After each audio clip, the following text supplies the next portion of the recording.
Bonsoir à tous, nous sommes le vendredi 9 décembre 2022. C'est avec un plaisir incommensurable qu'on se retrouve une fois de plus pour la dernière de la semaine du point sur l'actualité. Ce soir, nous parlerons des États-Unis, nous parlerons également de la Russie, ces deux pays, ces deux géants qui ont enfin trouvé un accord autour d'un échange de prisonniers.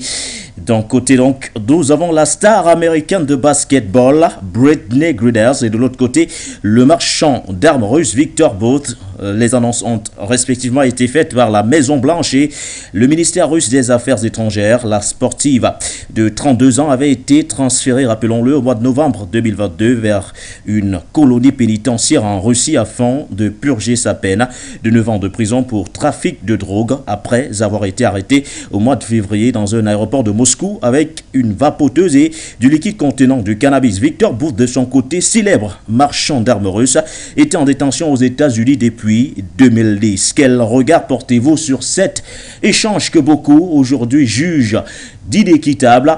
Peut-on clairement faire un parallèle avec la situation qui prévaut du côté de l'Ukraine? Telles sont les interrogations sur lesquelles nous reviendrons dans le cadre de cette émission du point sur l'actualité. Installez-vous confortablement. Édition du 9 décembre, c'est parti.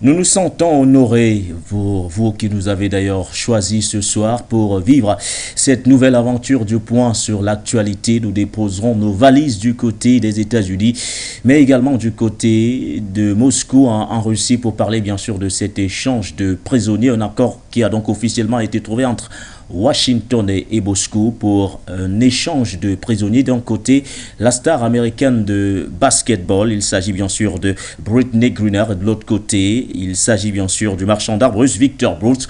Nous allons tenter bien sûr d'établir ce parallèle autour bien sûr de cet échange et la situation qui prévaut actuellement sur le terrain du côté de l'Ukraine. Voilà, en gros, c'est qui constitue le menu de cette édition du point sur l'actualité. Pour en parler ce soir, nous accueillons sur ce plateau le consultant permanent de cette émission. Il s'agit bien sûr de Jonathan Batengene qu'on ne présente plus.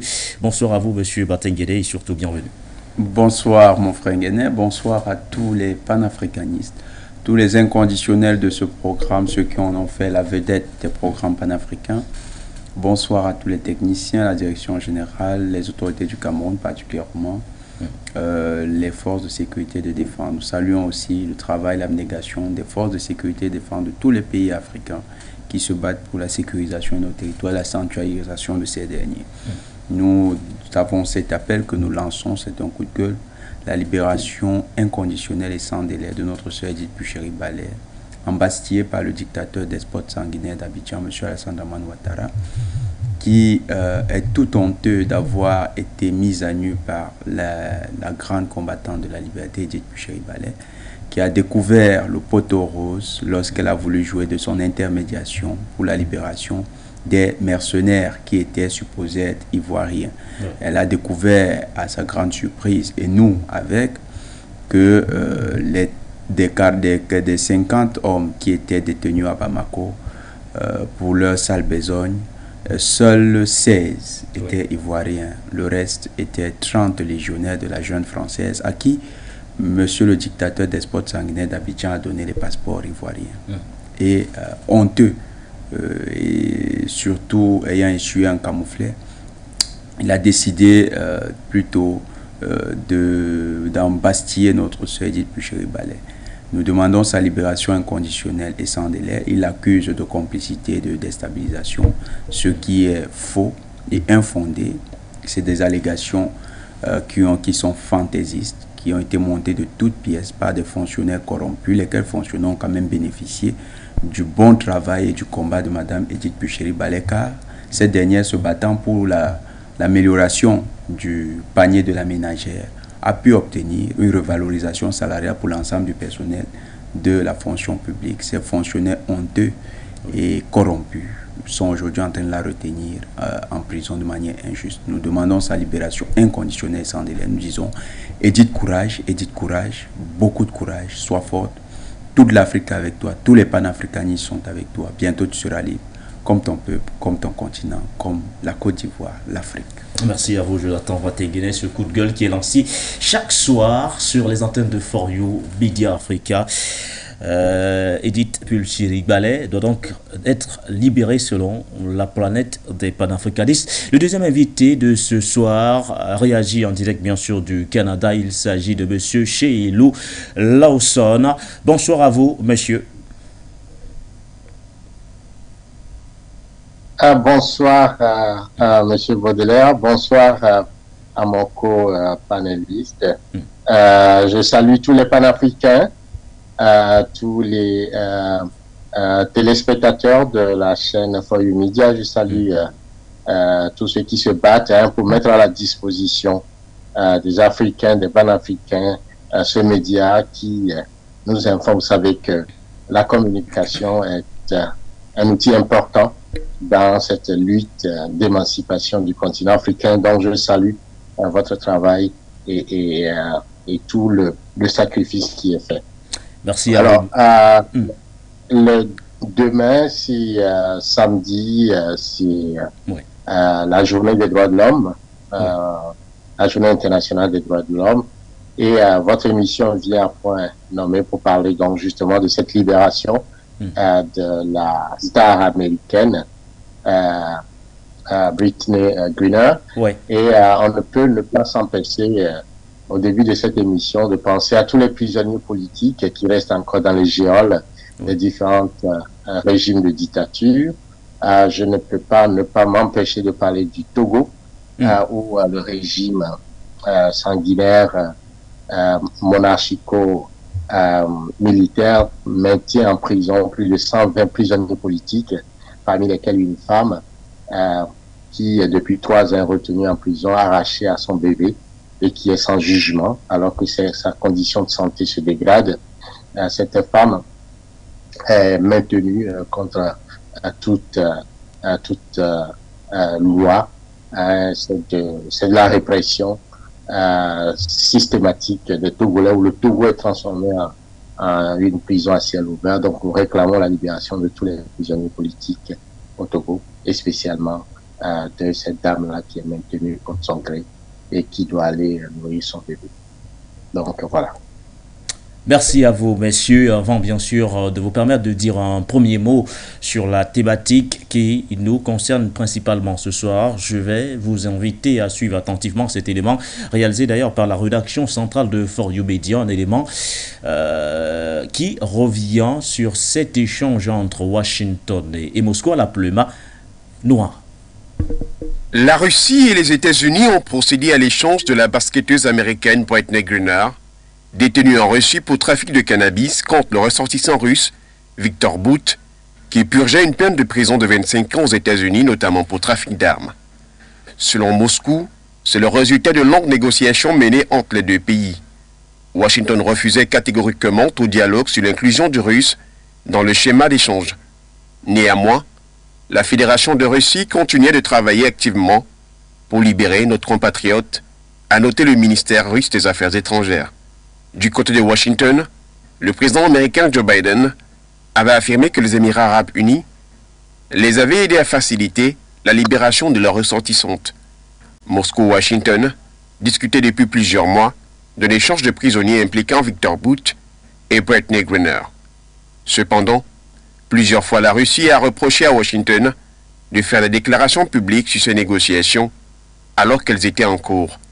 Le chef d'État américain, de son côté, a précisé que Washington n'avait pas encore réussi à faire libérer Paul Whelan, un ancien soldat américain considéré par Moscou comme un haut gradé du renseignement en mission d'espionnage. Pour rappel, Viktor Bout avait été arrêté en Thaïlande en 2008, notamment pour trafic d'armes. Il était détenu aux États-Unis depuis plus de 10 ans. Quant à la basketteuse américaine de 32 ans, arrêtée en février dernier, Elle avait été transférée en novembre vers une colonie pénitentiaire en Russie afin de purger sa peine de 9 ans de prison pour trafic de drogue. La championne de basket américaine, Brittney Griner, a retrouvé jeudi la liberté en échange de celle du célèbre marchand d'armes russe, Viktor Bout. Des images diffusées par Moscou l'ont montré quittant sa colonie pénitentiaire, puis à bord d'un avion. Un échange qui intervient bien sûr au terme de résultats de longues négociations entre Moscou et Washington. Alors messieurs, une première question, un premier tour de table avec vous. D'abord monsieur Batenguede, comment pouvez-vous interpréter aujourd'hui cet échange entre Moscou et Washington? On parle quand même d'un accord qui est significatif.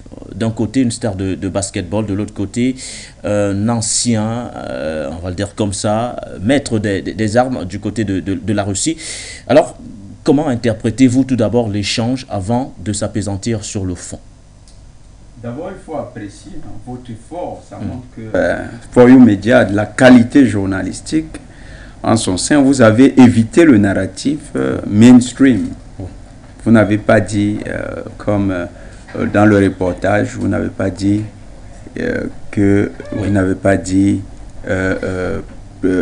trafiquant d'armes. Oui. Vous n'avez pas utilisé cette rhétorique. Et c'est un élément qu'il faudra déconstruire aussi dans cette émission. Oui. Parce que présenter M. Bout comme un trafiquant d'armes, ce n'est pas véritablement renvoyé à sa profession. C'est un entrepreneur russe d'origine tadjik, parce qu'il est né au Tadjikistan. Et il a décidé à la fin de travailler pour la Biélorussie. Et à l'âge de 20 ans, il s'est lancé dans les affaires, certainement avec de gros soutiens. Oui. Parce qu'il a pu acheter 3 Antonov. Vous parlez de Viktor Bout. Oui, monsieur Viktor Bout, oui. Aux raison de $40 000, parce qu'il faut qu'on comprenne bien de quoi il est question. Et monsieur Bout va lancer son affaire autour des années 1980, à la fin des années, au début de la décennie 80. Donc 82, 83, 84. Oui. Et en 87, 90, il commence à véritablement exploser dans le monde des affaires. Il a autour de 20 ans. Et à 24 ans, il sera sollicité par les Français, d'abord par les Nations Unies, pour le transport des soldats de l'opération Restore Hope en Somalie, 1993.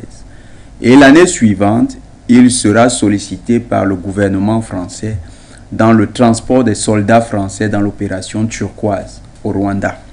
Donc c'est un homme, un opérateur économique qui exerce dans un domaine qu'il maîtrise parce qu'il a été militaire. Il a été militaire, il fait le transport pour les États. Et dans ce cadre aussi, il interagit avec les sociétés militaires, des sociétés de sécurité. Et pour les sociétés de sécurité, il est spécialisé dans le transport d'armes. Entre 1999 et 2005, Viktor Bout a été prestataire pour les États-Unis. Ouais. Il a transporté du matériel, ce qui lui a valu une facture de $6 millions. Il dit avoir réalisé 160 vols pour le compte des États-Unis. Et ça a été confirmé même dans le procès qui a été porté contre lui, parce que Mme Austin, qui a retranscrit les éléments du procès, nous avons pu rentrer en possession des éléments. Elle reconnaît qu'effectivement, à partir des données du forensic element, c'est-à-dire que des données scientifiques et des données légales, ils ont pu attester de la véracité de propos de M. Bout. C'est un opérateur économique qui fait dans un secteur très sensible. Et qu'est-ce qu'on lui reprochait véritablement? M. Bout, on lui reprochait d'avoir... parce qu'il y a 2 procès. Puisqu'il a également livré les armes à Charles Taylor, aux talibans. Mais quand on dit les talibans, c'est pas les talibans, la version que nous connaissons. C'est c'est le taliban d'abord aidé par la CIA, donc il a livré, il a travaillé avec eux, puis il a travaillé avec les talibans dans leur version. Quand ils ont pris le contrôle de leur pays, ils sont devenus les ennemis des États-Unis. Les États-Unis ont décidé de les présenter comme des terroristes. Il a travaillé avec d'autres gouvernements qui ne sont pas forcément des gouvernements présentés comme étant recommandables sur le plan international. Et on lui reprochait, dans le tribunal criminel spécial pour dans le cadre du tribunal criminel spécial pour le Libéria, il lui était reproché d'avoir vendu des armes qui ont été utilisées dans des crimes de guerre et donc d'avoir été complice de crimes de guerre, de crimes contre l'humanité. Sauf que le procureur du tribunal criminel spécial pour le Libéria reconnaît qu'ils n'ont jamais pu établir de connexion entre Boutte et les acteurs qui ont réalisé ces crimes. Donc il se trouve que M. Boutte à ce niveau-là ne peut pas être poursuivi pour de telles atrocités. Et c'est pourquoi nous sommes davantage ravis que vous n'ayez pas utilisé les expressions qui lui sont consacrées dans la presse mainstream occidentale qui a justifié son arrestation. En fait, il se trouve que... Ça veut dire qu'il faudrait lui accorder une certaine crédibilité aujourd'hui au regard il est crédible. Vous avez cité M. Bassèguet. Il est crédible. Quand vous lisez la presse états-unienne, le Foreign Policy Report, quand vous lisez la presse états-unienne, donc le rapport des affaires étrangères états-uniens, la vraie raison de l'arrestation de Boutte, c'est parce qu'il est l'homme qui permettait d'épingler l'administration Bush dans le cadre de la deuxième élection, dans l'élection de renouvellement de mandat, donc le deuxième mandat de Bush face à Al Gore. C'était l'homme que les démocrates voulaient utiliser pour couler George Bush. Et comment? En fait, Boutte a vendu Boutte a transporté des missiles X-55 pour le compte de Halliburton via sa filiale Kellogg Brown & Root. Kellogg Brown & Root de l'Ukraine actuelle. C'est pourquoi c'est intéressant le rapport avec l'Ukraine, de l'Ukraine pour l'Iran. Parce que contrairement à ce que a fait de manière étrange, Halliburton, qui est l'une des plus puissantes multinationales états-uniennes, Halliburton est restée active en Iran malgré toutes les sanctions durant les administrations précédentes, notamment l'administration Clinton. Donc, et même si pendant l'année 2001, après les attentats du 11 septembre, on a vu George Bush monter au créneau, dire que, présenter clairement que dans l'axe du mal il y a l'Iran, la société Halliburton n'avait pas quitté le territoire, n'avait pas stoppé ses activités sur le territoire de l'Iran. Et qui contrôlait Halliburton? Halliburton était contrôlé par Dick Cheney, qui était le vice-président de George Bush. Et donc les démocrates qui avaient besoin du témoignage de Boutte pour couler l'administration Bush ont fait tout pour faire arrêter Boutte et ont manœuvré pour son extradition. Sauf que vous allez remarquer que même s'il a été arrêté en Thaïlande en autour de 2004, 2005, 2008 effectivement. 2008, voilà. C'est ce qui est avancé. 2008. En fait, depuis, il était recherché depuis 2000. Vous avez remarqué que depuis 2005, les États-Unis vont lancer, d'abord 2004, c'est George Bush lui-même qui va décréter, qui va dire que désormais, Boutte, on ne peut plus travailler avec lui. Mais étrangement, en 2005, Halliburton, via toujours sa filiale Kellogg Brown & Root, continuait de travailler avec Monsieur Boutte. Donc, Monsieur Boutte sera arrêté en 2009. Et en 2009, ça n'aura plus d'impact. Parce que l'enquête contre Dick Cheney a été close au niveau du Sénat. Et ça n'a pas connu de suite.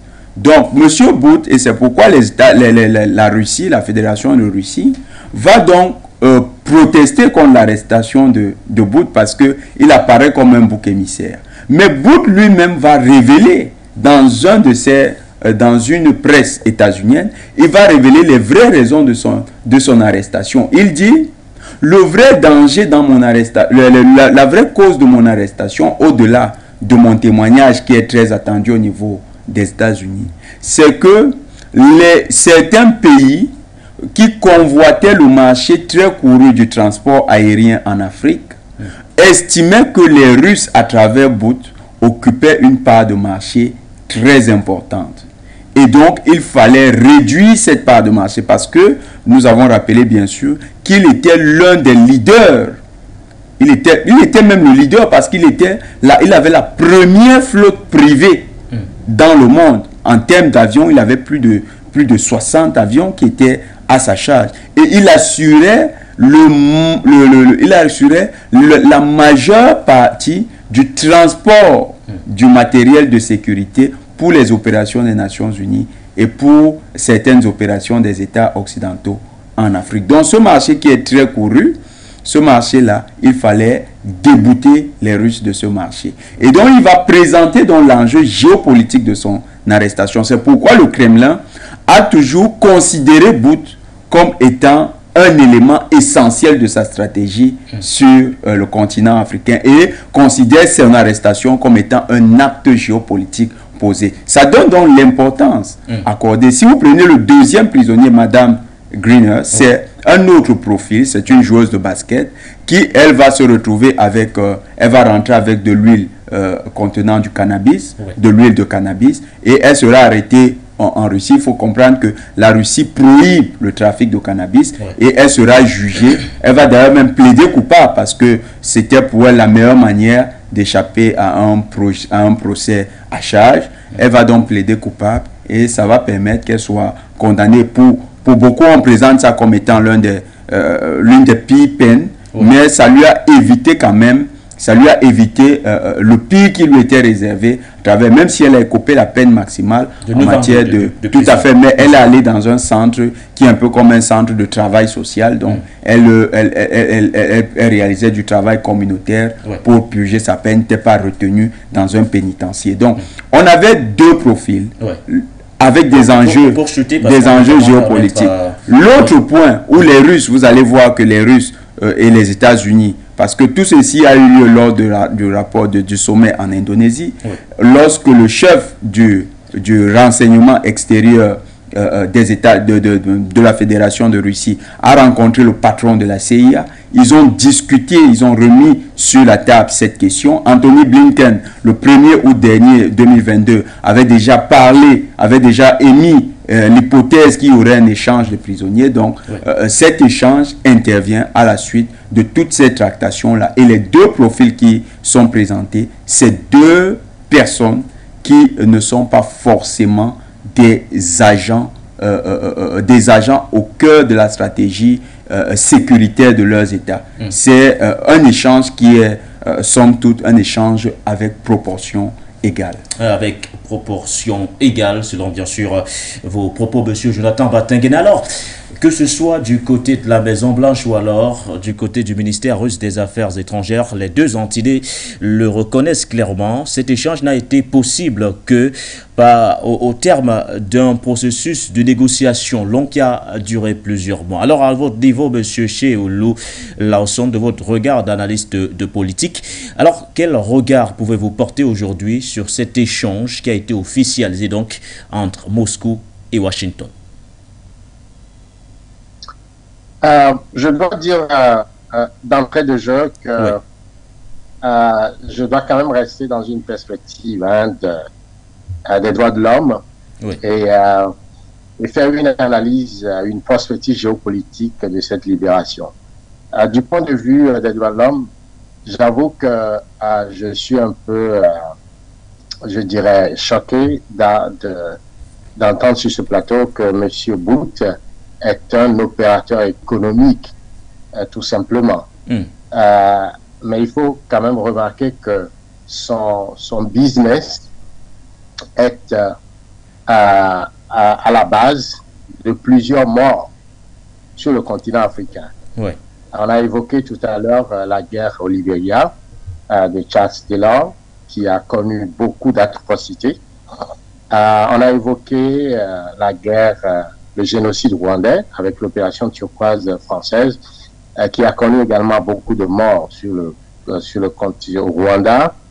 Alors, c'est sans refaire le procès. Vous voyez, il faut quand même remarquer que la personne qui est présentée comme un opérateur économique ou un transporteur en Afrique de matériel de sécurité, eh bien, c'est des armes. Disons les choses par leur nom. C'est des armes et ces armes tuent en Afrique. Ces armes déciment en Afrique. Ces armes créent la souffrance et la pauvreté du continent.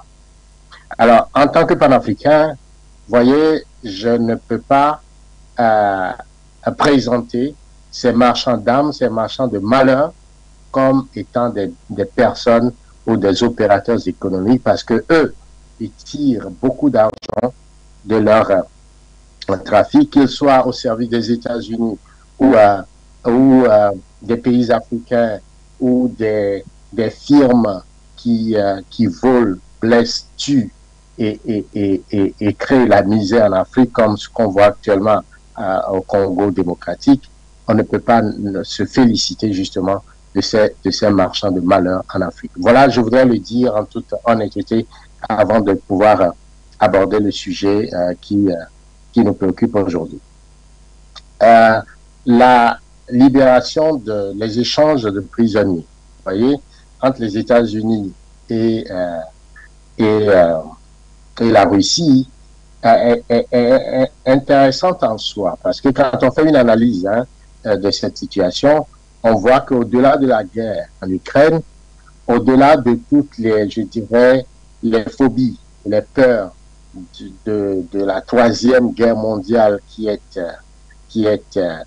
dans les mémoires ou dans l'esprit de tout le monde, eh bien, les deux grands géants de la planète Terre se parlent, discutent et préservent en quelque sorte leurs intérêts. Vous voyez? Et je crois que les Ukrainiens aujourd'hui doivent réfléchir par deux fois, et aussi les Européens doivent comprendre que les Américains restent les Américains, c'est-à-dire American First. Les intérêts est toujours plus important pour eux, et toute leur politique est toujours guidée par le bien-être du peuple américain, des intérêts américains. La Russie également est dans la même logique, et donc nous devons reviser un peu notre grille de lecture, parfois très alarmiste, de certains effets complexes que nous ne comprenons pas, et nous laissons parfois emporter par des imaginations souvent assez fertiles, où les médias mainstream sont à la base je dirais, de provoquer des stress, où on est tous pris dans cette communication propagandiste de la guerre. En réalité, certains faits viennent déconstruire cette logique. Alors, avant de rentrer même dans l'analyse, eh bien, nous avons deux prisonniers libérés qui sont assez symptomatiques de la situation. D'abord, le Gritney, cette sportive de haut niveau, 32 ans, qui a été arrêtée en Russie, à l'aéroport de Moscou, avec une vapoteuse et puis un liquide qui comprend du cannabis. Vous voyez, dans cette arrestation, en réalité, quand on l'analyse, on voit que ça rejoint une logique intérieure tout à fait de la politique intérieure russe. C'est-à-dire que la Russie, l'utilisation du cannabis est interdite. Et dans la culture russe, l'Occident est présenté comme, je dirais, est présenté comme le diable, avec un certain libertinage, drogue, prostitution, homosexualité. En tout cas, il y a une certaine peinture de l'Occident qui répond à une logique intérieure. Et effectivement, Britney répond effectivement à cela. C'est l'américaine qui visiblement est donc arrêtée avec la drogue. Vous voyez, donc c'est l'Occident décadent, l'Occident sur le plan moral qui relève du libertinage face à une Russie qui protège sa culture, qui protège ses racines chrétiennes et qui protège un certain conservatisme moral et qui permet dans cette guerre de communication, dans cette guerre de propagande, de pouvoir régler justement les comptes à cet Occident décadent et qui, sur le plan moral, ne tient pas. Donc, c'est au-delà de l'arrestation de Britney, il y a donc du répondant du point de vue communication politique au niveau de la politique intérieure. Et l'autre élément que je voudrais quand même mettre en exergue, c'est que les relations russo-américaines connaissent toute je dirais, une phase tumultueuse. Mais c'est une relation qui date de plus de 2 siècles. Et cette relation-là, l'un a besoin de l'autre, en réalité. Et malgré la guerre en Ukraine, les contacts continuent, les échanges continuent. Et on aurait pensé que, voilà, quand le président américain Joe Biden était venu en Pologne, à la frontière de l'Ukraine, tous les mots, je dirais, assez désobligeants qu'il a prononcés vis-à-vis de Poutine, on avait l'impression que nous étions déjà au bord de la déchirure de la Troisième Guerre mondiale, mais il n'en est rien. Les canaux continuent, les relations continuent parce que chacun a besoin de l'autre et chacun a besoin d'avoir en l'autre l'ennemi idéal, non seulement pour toujours garder cet équilibre dont le monde a besoin, mais aussi pour des besoins intérieurs. Vous savez que la gauche américaine, les démocrates ont utilisé beaucoup la Russie pour pouvoir battre Trump, en utilisant, alors qu'ils étaient à la base de tout le désordre en Ukraine avec la révolution qui a amené au coup d'État et qui donc est à la base de la situation en Ukraine aujourd'hui. Mais c'est les démocrates aujourd'hui qui se présentent encore comme les libérateurs, les sauveurs, n'est-ce pas, de cette Ukraine-là. Donc c'est assez complexe comme situation et il faut remarquer quand même qu'il y a une certaine identité remarquable qu'il faut noter, c'est que les relations entre la Russie et les Américains connaissent des hauts et des bas, mais c'est des relations plus ou moins assez stables. Et quels que soient parfois certains perturbateurs endocriniens qui peuvent créer un flou artistique sur cette relation, il faut ne pas se tromper sur les canaux qui restent assez tangibles entre ces deux puissances. Je voudrais aussi à vous faire remarquer quelques éléments historiques. Vous savez que la Russie, la Confédération ou les États-Unis d'aujourd'hui, quelque part, leur fondation tient, ou la création des États-Unis aujourd'hui, ils le doivent quelque part à la Russie. Parce que vous savez que quand la guerre de la Confédération avait commencé, les Américains se battaient contre les Britanniques. Et le roi britannique d'alors avait demandé à ce que Catherine lui fournisse 20 000 soldats pour pouvoir écraser la révolution américaine. Et Catherine de Russie a refusé. En tout cas, a fait traîner les négociations jusqu'à opposer un refus à cette demande du George, le roi de Britannique. Voyez? Et donc, ça a permis à ceux qui se battent pour la Confédération de s'organiser pour pouvoir repousser les Britanniques, dont une partie des troupes se sont repliées au Canada. Donc voilà, un élément fondamental que les Américains n'oublient jamais. Il y a d'autres faits dans l'histoire, que ce soit au niveau de la Première Guerre mondiale, ou même au niveau de la Deuxième Guerre mondiale avec la victoire sur le Reich allemand. Il y a eu toujours, à un moment donné, des liens historiques qui ont stabilisé ou cimenté la relation russo-américaine. Et aujourd'hui, ces échanges aussi viennent de donner à la preuve que les liens entre ces deux puissances continuent, bien que les Américains ont peur de la montée en puissance de la Chine, du point de vue économiquement, de la Russie qui reprend la forme, sa puissance également. Ils ont cette peur-là et ils utilisent l'Europe et l'OTAN pour de plus en plus influencer, encercler l'ours russe. Mais en fin de parcours, il faut remarquer que les relations restent quand même ce que sont en politique les relations diplomatiques. À vous, Monsieur Cheilou, pour cette première prise de parole.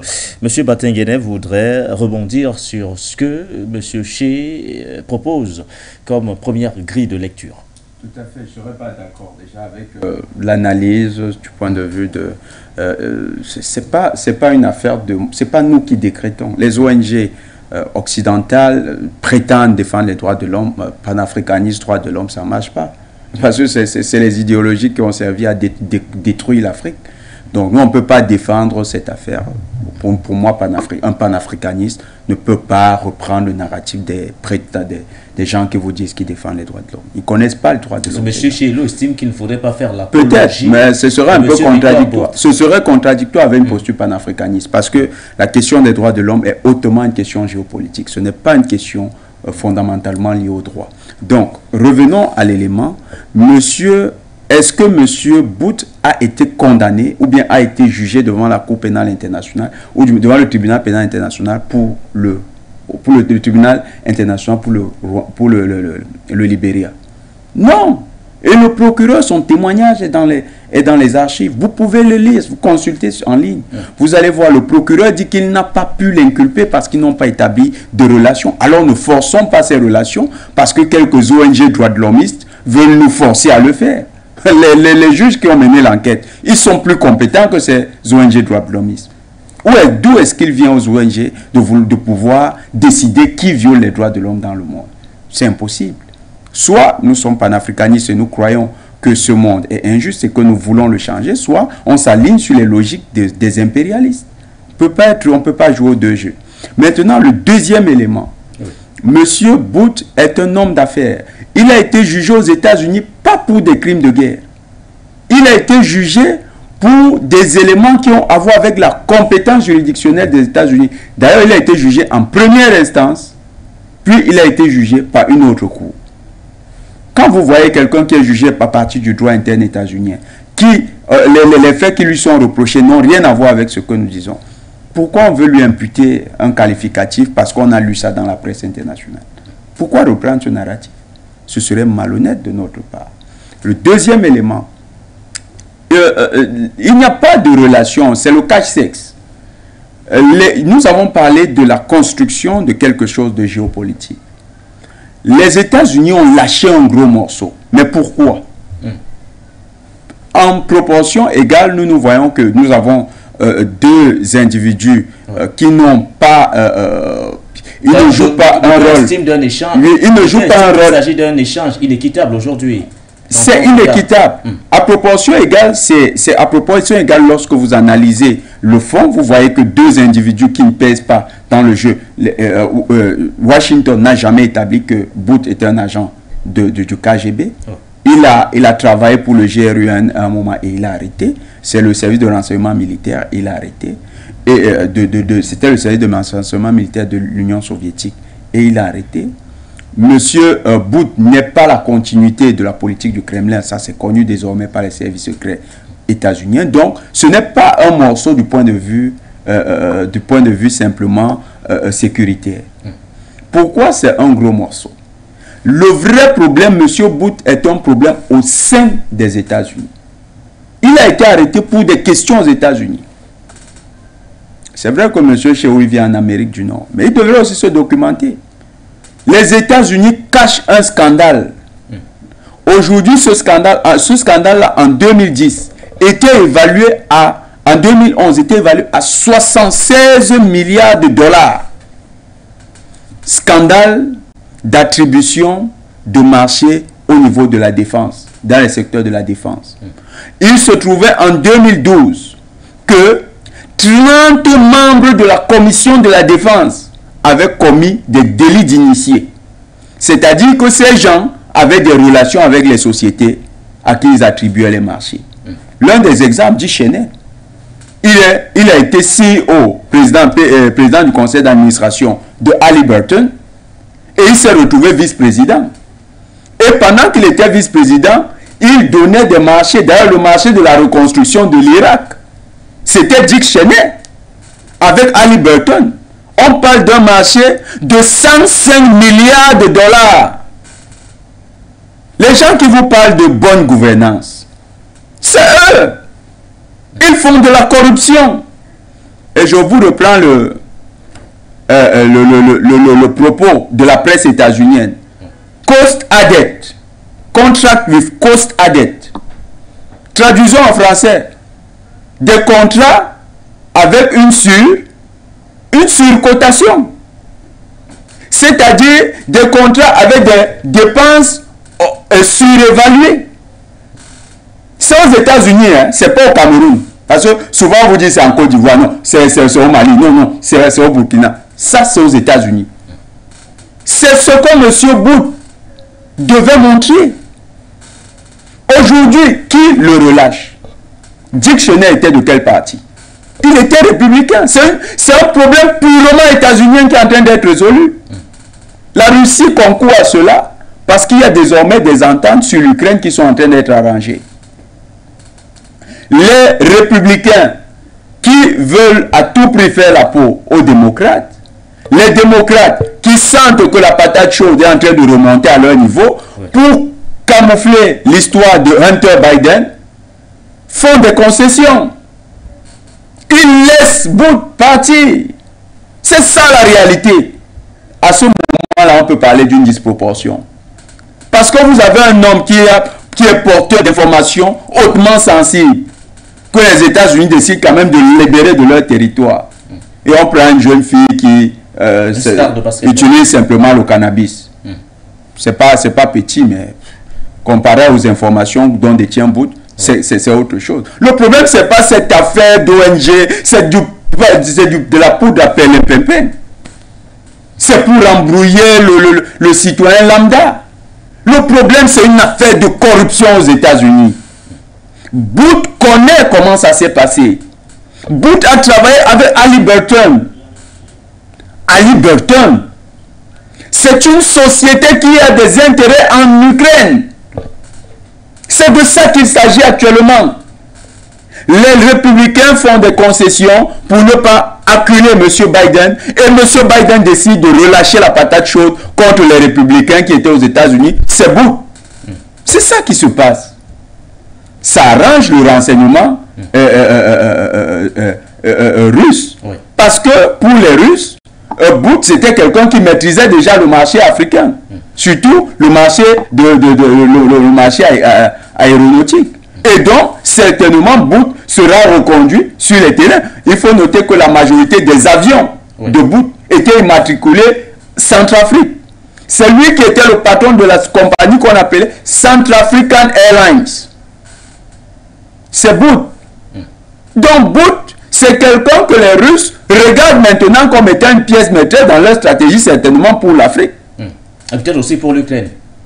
L'Ukraine, nous reviendrons sur l'Ukraine, c'est le petit morceau de papier que les États-Unis et la Russie se tirent l'un et l'autre. Certainement, chacun va déchirer une partie et va emporter sa partie.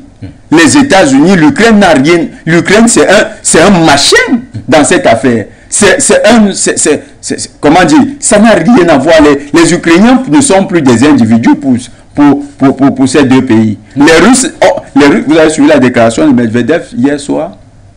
Il a dit que je ne serais pas optimiste, hein, parce que mon frère Chéouké, peut-être que lui suit les médias comme Radio-Canada, LCI et consorts, tous ces médias mensonges. Non.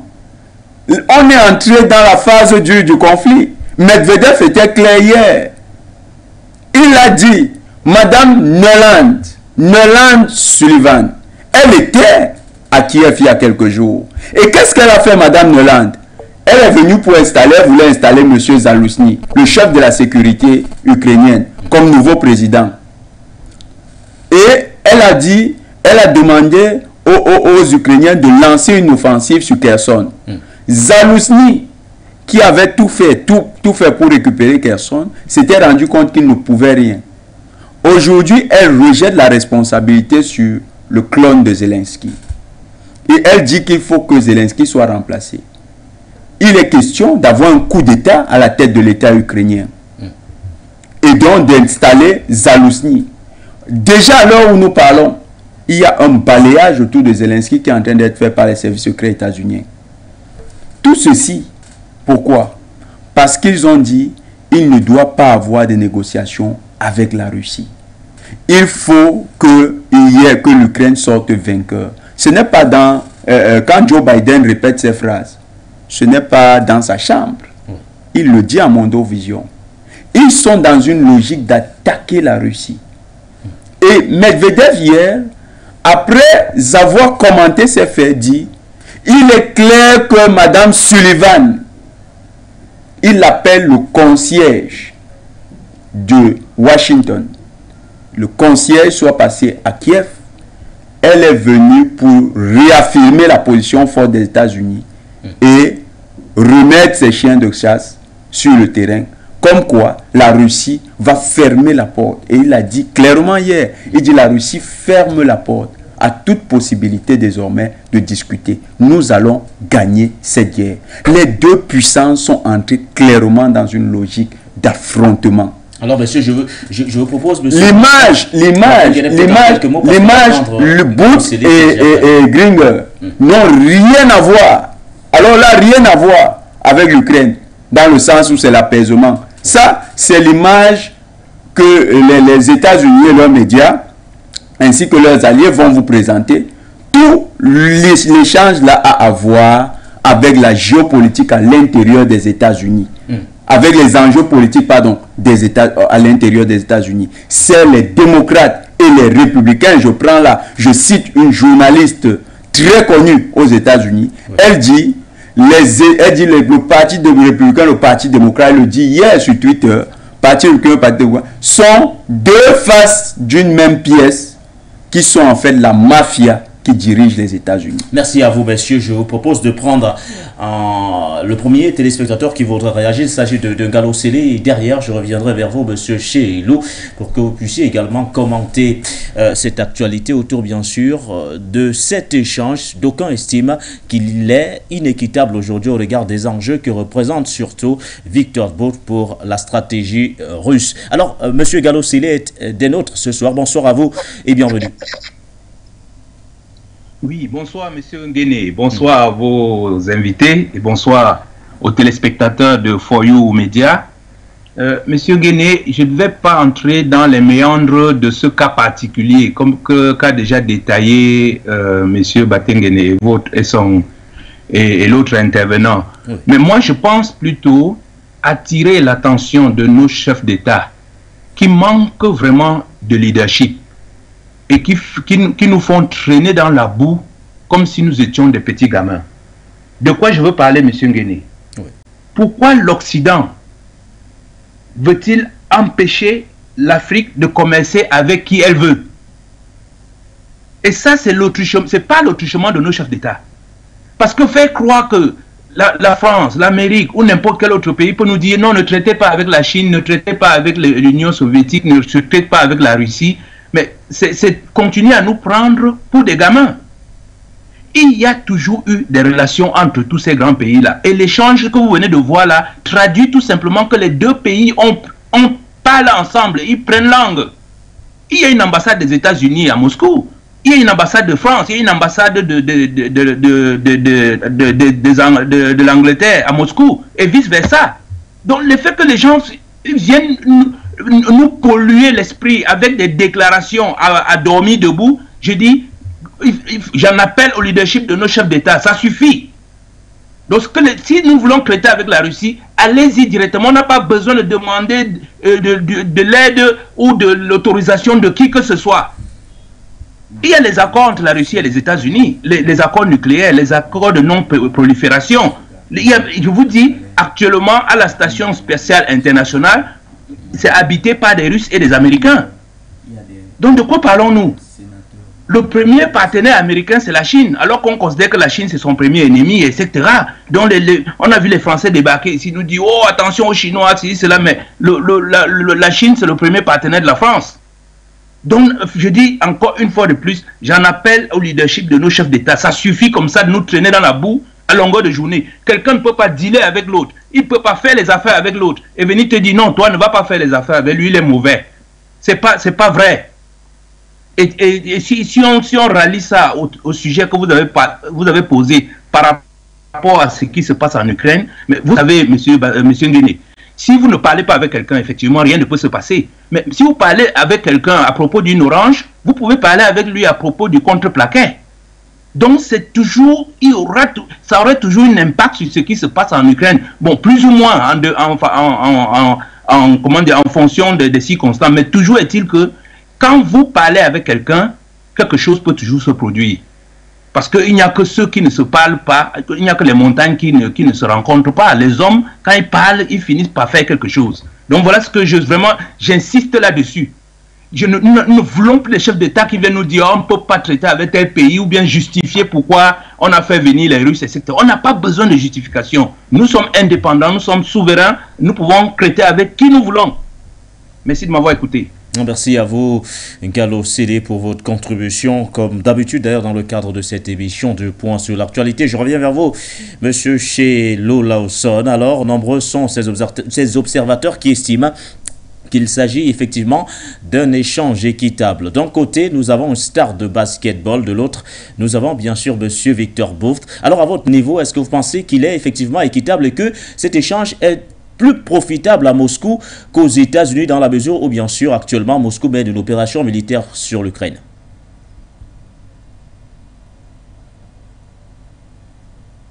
L'intervenant tout à l'heure, l'auditeur, pour dire que j'appuie absolument son point de vue. Oui.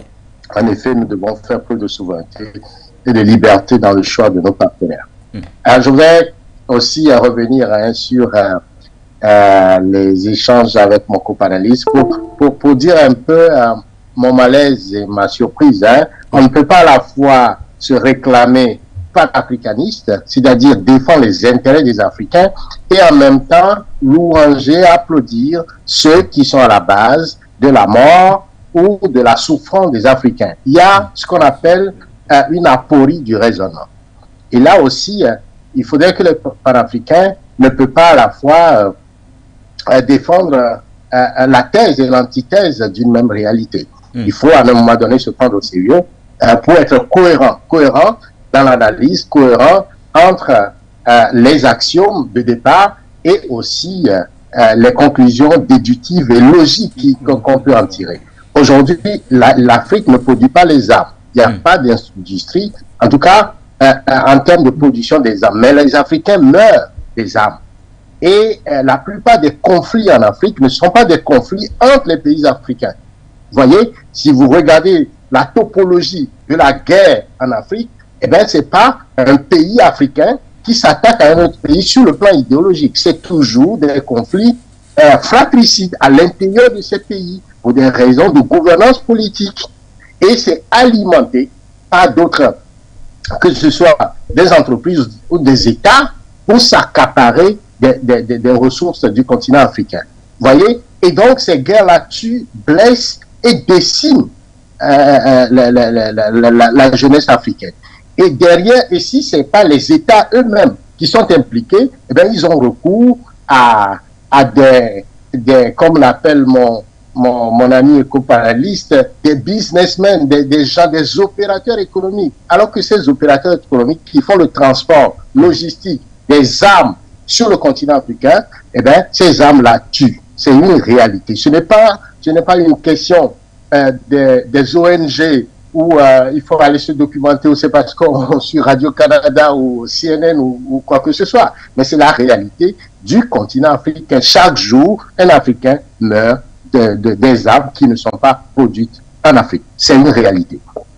Alors, la question fondamentale des droits de l'homme doit être au cœur de notre combat panafricain, c'est-à-dire la dignité humaine. Et ça repose sur les fondements même culturels africains. L'homme africain doit être respecté. Voyez.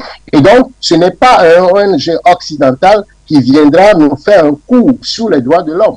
Alors, tout à l'heure, quand on parle de la géopolitique africaine aujourd'hui avec l'émergence, en tout cas, la volonté de puissance du Mali, la question des droits de l'homme, c'est les Maliens, depuis des siècles, qui ont établi les premiers articles de la Déclaration universelle des droits de l'homme. Demain, c'est la journée des droits de l'homme, mais avant même que les États-Unis, ou après la Deuxième Guerre mondiale, on en fait une déclaration pour dire plus jamais cette ignominie, mais les Africains, défendaient déjà les principes fondamentaux des droits de l'homme. Donc, ce n'est pas une question d'ONG ou de discours que nous reprenons. Ça, c'est les fondements de la culture africaine.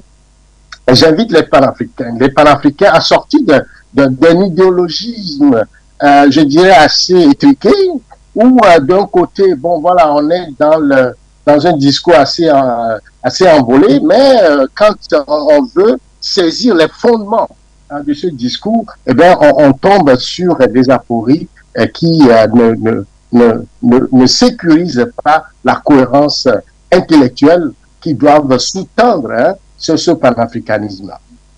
Pour revenir donc au sujet que nous débattons, et bien évidemment que comme je l'ai dit tout à l'heure, l'arrestation de Gritney répond à une certaine logique, une logique intérieure d'une Russie qui défend une culture assez conservatrice sur, je dirais, du point de vue culturel, face à un Occident assez décadent sur le plan moral. La libération de Britney aussi répond à une logique intérieure des États-Unis, parce que c'est une grande star, c'est une sportive, et pour l'opinion américaine, retenir Britney en Russie est quand même point de faiblesse de l'administration Biden. Et par conséquent, il s'est donné tous les moyens pour le faire.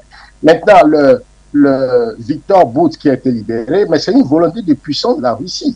Ça veut dire que la Russie est dans un élan de volonté de puissance qui s'impose aujourd'hui aux États-Unis, visiblement. Sinon, eh bien, on ne pourrait pas, n'est-ce pas, ils ne pourraient pas libérer aussi facilement en termes de ce qu'on reproche aux deux. Et on voit que la Russie est dans son élan de volonté de puissance et s'en impose. Ça veut dire que le rapport entre les deux puissances reste absolument, même si c'est pas égal, mais quand même il faut avouer que la Russie n'est pas aussi mal au point qu'on voudrait le présenter. Ça veut dire que Poutine est très sûr de sa politique, est dans son élan de se réaffirmer comme puissance sur le plan mondial et éviter ce unipolarisme de l'administration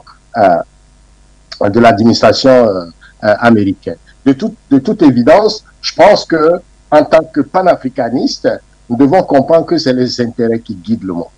Et en matière d'intérêts, les Occidentaux se discutent et se comprennent. Il appartient à nous également de défendre nos intérêts. Et quand il s'agit de nos intérêts, eh bien, il faudrait ne pas le voir en termes justement de soutenir des choses qui nous nuisent, par exemple. Ce trafic d'armes sur le continent, nous détruit. Il faut le reconnaître. La question fondamentale des droits de l'homme, de la protection de l'homme noir, de l'homme africain, c'est une question fondamentale qui doit être inscrite dans notre logique, dans tout ce que nous défendons. Ça doit être non négociable pour nous. Il faudrait que la souveraineté aussi des Africains puisse guider notre logique et notre politique et ne pas pouvoir rentrer dans les méandres des histoires qui parfois, où on n'a aucun intérêt à tirer. Je ne vois pas qu'est-ce que nous tirons en tant qu'Africains dans l'histoire de M. Victor Bout, qui est je dirais, si on veut rester poli, un businessman, un trafiquant d'armes sur le continent africain. Pour moi, ça me pose problème parce que ça tue mes concitoyens, ça tue des Africains. Et je ne peux pas être heureux de ça.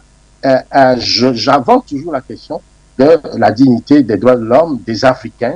C'est pas normal que les Africains continuent pas à mourir sur le continent alors que nous avons d'autres dossiers de développement, d'épanouissement sur le continent.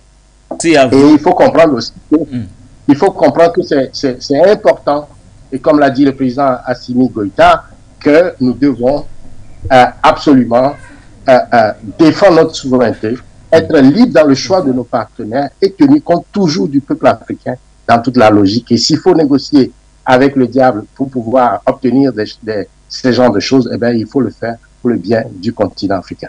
Merci à vous, monsieur Chez Elou Lorsonon. Avant de passer la parole à monsieur Jonathan Batéguélé, prenons ce téléspectateur qui voudrait également réagir. Il est calé du côté de la réalisation. Bonsoir à vous et bienvenue.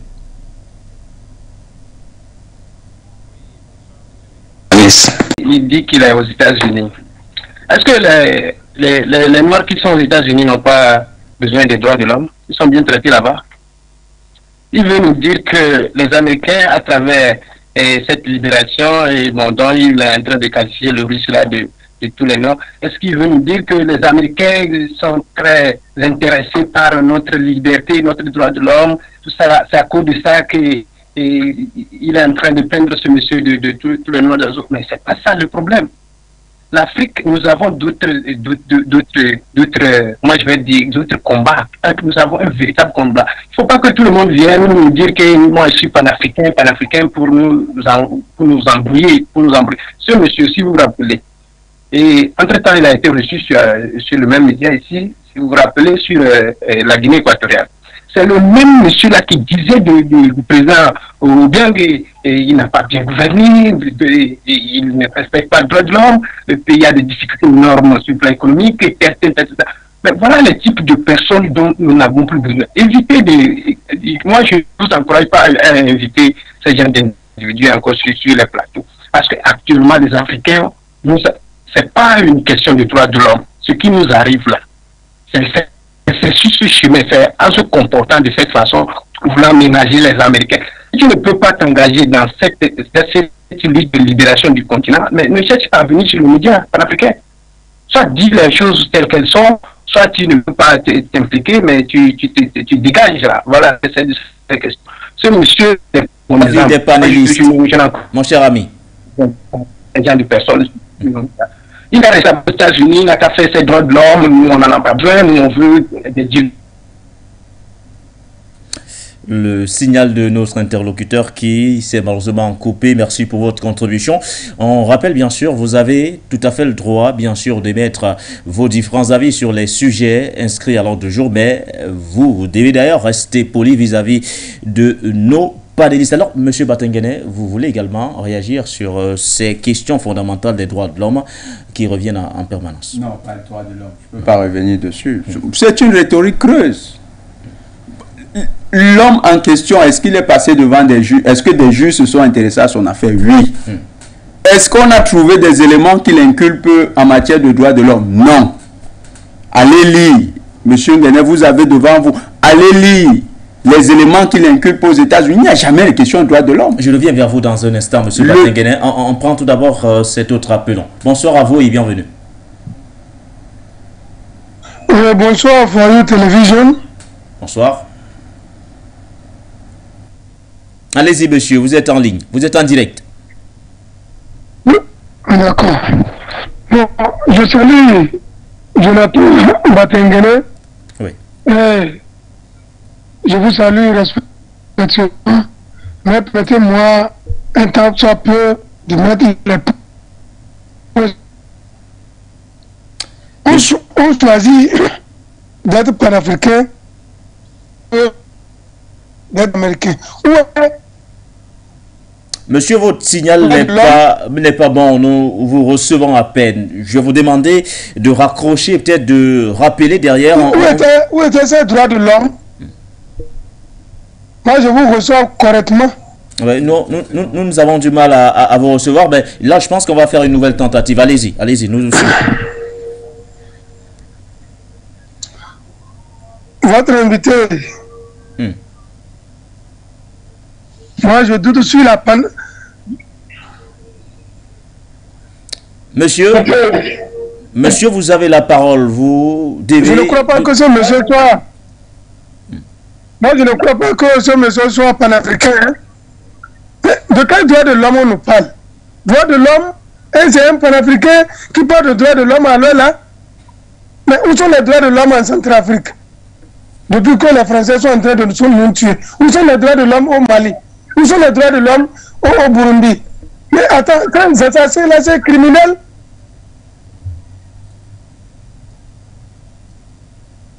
De quel droit de l'homme les gens nous parlent? Mais moi,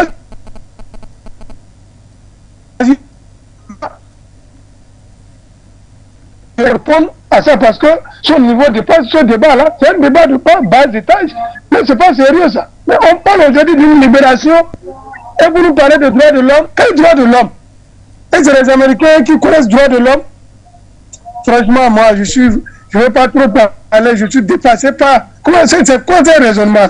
Bonne soirée à toi. Je veux vraiment... Merci beaucoup. Merci à vous, cher monsieur, pour votre contribution. Alors, vous aviez la parole, monsieur Batengene. C'est bien parce que les téléspectateurs comprennent. Ce n'est pas une affaire de droits de l'homme. L'affaire, c'est une affaire de corruption aux États-Unis.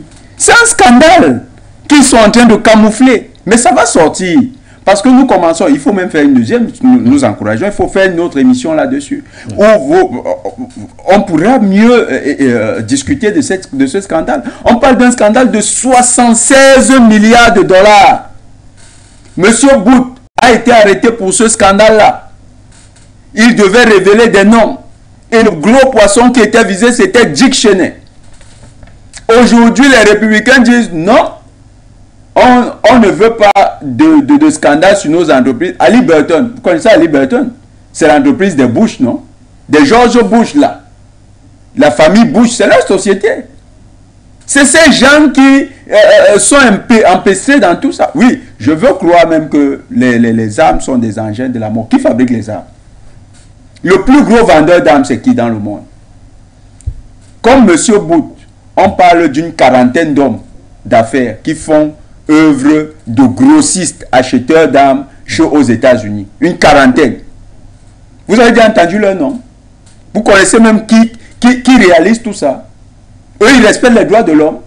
Pourquoi vous n'avez jamais vu une presse avec leur nom? On a écrit aussi en bas, criminel de guerre, seigneur de la guerre. Pourquoi? George Soros, son business, c'était quoi en Europe de l'Est? C'était les révolutions, non? Avec les guerres. Pourquoi on n'a jamais écrit sous son nom seigneur de guerre? Donc les seigneurs de guerre, c'est seulement dans un sens. Quand c'est les États-Unis, les Nord-Américains, les Européens qui sont dans l'affaire, ils ne sont pas des seigneurs de guerre, ils sont des hommes d'affaires. Eh bien, M. Booth, c'est un businessman. S'ils ne sont pas des seigneurs de guerre, eh bien, donnons la même étiquette à tous les opérateurs du secteur. Ils sont des business. On avait au Cameroun, vous connaissez, M. Omba Damas. Vous l'appelez seigneur de guerre au Cameroun? M. Omba Damas était l'un des plus gros fournisseurs d'armes dans l'Afrique centrale. On l'appelle seigneur de guerre. Ceux qui viennent à Yaoundé, ils iront là-bas dans le quartier. Tout un quartier a son nom, le quartier Damas. M. Omba Damas, on n'a jamais parlé de seigneur de guerre. C'était un businessman.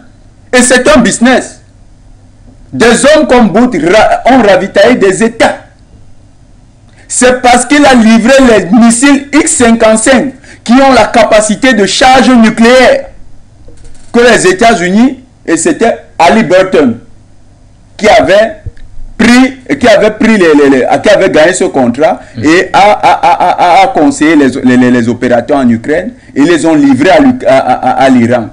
Ali Burton, la société du vice-président des États-Unis. C'est tout ça qui a amené M. Booth en prison. Mais parce qu'il était le bouc émissaire d'une mafia internationale contrôlée par les États-Unis. C'est les États-Unis qui sont dans leur propre chiotte. C'est de la pourriture de la corruption états-unienne. Monsieur Bout est le fruit de ce que la corruption aux États-Unis peut fabriquer. Monsieur Bout est essentiellement un élément qui était un pion essentiel dans la mécanique corruptive aux États-Unis.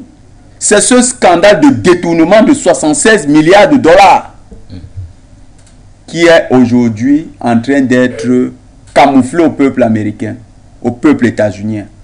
On ne veut pas qu'il sache la vérité. On dit non, l'homme qui pouvait faire des révélations. Allez lire la presse états-unienne. La presse états-unienne dit même que Bout, en 2011, ils disent Bout, ses révélations sont plus dangereuses pour les États-Unis que pour la Russie. En fait, il n'y a même rien qu'il peut révéler sur la Russie. Tout ce qu'il a dit, c'est sur les États-Unis, parce que ses vrais partenaires d'affaires, c'était les États-Unis. Donc, cette libération, cet échange de prisonniers, ce n'est même pas un échange. C'est simplement la Russie qui a été mise à contribution, mais certainement les États-Unis ont fait des concessions. Oui. Parce que dans le marché, ils sont les plus grands gagnants. Non seulement ils prennent leur gringue qui venait fumer du cannabis en Russie, donc elle venait avec des mauvaises habitudes, elle est même homosexuelle, donc les Russes n'aiment pas ça. Elle rentre dans son pays, donc on lui évite la prison, elle a été condamnée à 9 ans de prison. Oui. Elle devait donc, c'était le travail d'intérêt général qu'elle devait réaliser. Elle a été condamnée au mois de novembre. Elle rentre dans son pays. Mais en plus, on leur enlève un élément gênant. Un homme qui allait témoigner contre les républicains. Un gars qui allait fracasser le parti républicain. Vous savez ce qu'on veut cacher? L'affaire de Hunter Biden. Pas seulement. Le parti démocrate d'aujourd'hui, là, c'est un parti plein de scandales, de corruption. Vraiment, on n'en connaît même pas en Afrique. L'affaire de FTX. Vous connaissez le FTX? La monnaie digitale qui a été qui est devenue la deuxième grande monnaie digitale dans le monde après le Bitcoin. Un scandale qui avoisine les 2 milliards de dollars. 2 milliards de dollars. Voilà ce qu'on veut cacher au peuple états-unien. Comment on vole son argent. On répartit ça entre les grandes familles, les Bush, les Cheney, les Rothschild, toutes ces familles-là. Mais les États-Unis, c'est le vol. C'est l'État, c'est le pays du vol, de la malgouvernance. C'est ça qui est caché au peuple états-unien. Et c'est ça qui est utilisé avec des médias mensonges et des ONG fallacieuses qui viennent vous parler d'un seigneur de la guerre. Il est le premier vendeur d'armes dans le monde. De toutes les façons, nous referons certainement le débat autour de cette thématique qui semble déchaîner des passions. On l'a d'ailleurs vu avec nos différents appelants. Alors, Monsieur Sheilou Lawson, vous avez suivi les différentes interventions de nos téléspectateurs ce soir qui ne semblent pas du tout partager en quelque sorte cette question fondamentale autour des droits de l'homme. Alors, en 2 minutes, je vais vous permettre de placer un commentaire parce qu'on se dirige vers la fin de cette émission. Merci beaucoup. Je me suis quand même rassuré que For You Media, qui est un média panafricain, permet la liberté de penser. Vous voyez, même si on a des lectures, des grilles de lecture différentes, on peut toujours discuter. C'est ça l'essentiel et ça doit être très fondamental de pouvoir quand même ne pas s'énerver si on ne partage pas un point de vue, mais permettre la discussion. Parce que là où on ne peut plus permettre donc la liberté d'expression, on rentre dans un autoritarisme de la pensée, et la pensée unique n'a jamais été bonne ni efficace pour faire avancer les causes, voyez-vous. Donc de ce point de vue, je vous remercie, je me rassure. Je crois que le débat d'aujourd'hui, à mon avis, était tout simplement d'analyser sur le plan politique, sur le plan géopolitique et sur le plan humain, parce que au-delà de l'arrestation, c'est 2 personnes qui retournent à leur famille. C'est 2 personnes qui sont des prisonniers politiques. Donc on ne peut pas écarter, n'est-ce pas, une lecture sur le plan humain, c'est-à-dire sur le plan des droits de l'homme. Et je suis quand même, je m'excuse si cela choque, mais la réalité, et voudrais aussi que nous puissions mettre en relief cet aspect de la chose. Je pense également que... Écoutez, Monsieur Lawson, en quelques secondes. En quelques secondes. Ok, tout à fait. Et donc, je disais alors que... Alors, je pense que la Russie a bien négocié. Elle est en puissance, vous voyez, et pour pouvoir obtenir la libération de M. Victor Bout. Et je pense également que les échanges continuent, les canaux diplomatiques ne sont pas coupés entre les deux pays, contrairement à ce que nous pouvons penser. Et c'est à nous également, en tant qu'Africains, de pouvoir, en toute proportion, garder, savoir défendre nos intérêts et de pouvoir s'assurer que nous travaillons pour le bien de l'ensemble des Africains et aussi sur la question des droits de l'homme. Monsieur Cheilou Lawson, vous réagissez d'ailleurs, vous réagissez en direct, bien sûr, du Canada, du côté des États-Unis. Alors, votre mot de fin, monsieur Batenguene, sur la thématique de ce soir. Tout à fait. En matière de canaux, rien n'est coupé. Oui. Déjà, il faut savoir une chose. Les 5 membres du Conseil de sécurité ont un canal de coopération permanent. Aujourd'hui, la Russie a simplement diminué ses canaux de communication avec des pays comme la France, l'Angleterre, et a privilégié ces discussions directes avec les États-Unis. Et déjà même, les deux hyperpuissances, parce que les États-Unis et la Russie, sur le plan militaire, ne sont pas au même niveau que les autres pays. Oui. Donc, ils ont des canaux de coopération qui vont au-delà de ce que vous voyez. Il y a les renseignements qui discutent, il y a les chefs d'état-major qui discutent, ça c'est permanent.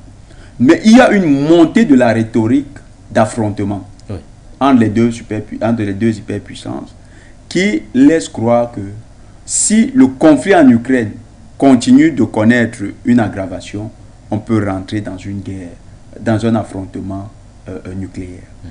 Dieu merci, les Russes ont fait montre de beaucoup de retenue dans leur opération militaire spéciale. Aujourd'hui, contrairement à tout ce qu'on nous disait, les Russes sont en train de perdre la guerre, les Russes n'ont plus de capacité d'influence dans le monde. Voilà un échange qui montre que les Russes, ils n'ont pas supplié pour avoir M. Bout. Les États-Unis eux-mêmes ont libéré Bout. Et regardez qui ils prennent, une vendeuse de cannabis. C'est vraiment minable quand vous regardez. Mais pour les États-Unis, ils se débarrassent d'une patate chaude, un témoin gênant. Merci à vous, messieurs, pour vos différentes contributions. C'était un plaisir d'être à votre service une fois de plus, chers téléspectateurs, auditeurs, pour ceux qui nous ont suivis en relais, bien sûr, sur la 96.3 FM. Nos amis internautes, pour ceux qui nous ont suivis via nos différentes plateformes. Restez des nôtres dans quelques minutes. Bégoudé Madone va s'installer dans le cadre de la grande édition de l'information sur les antennes de For You Media Africa.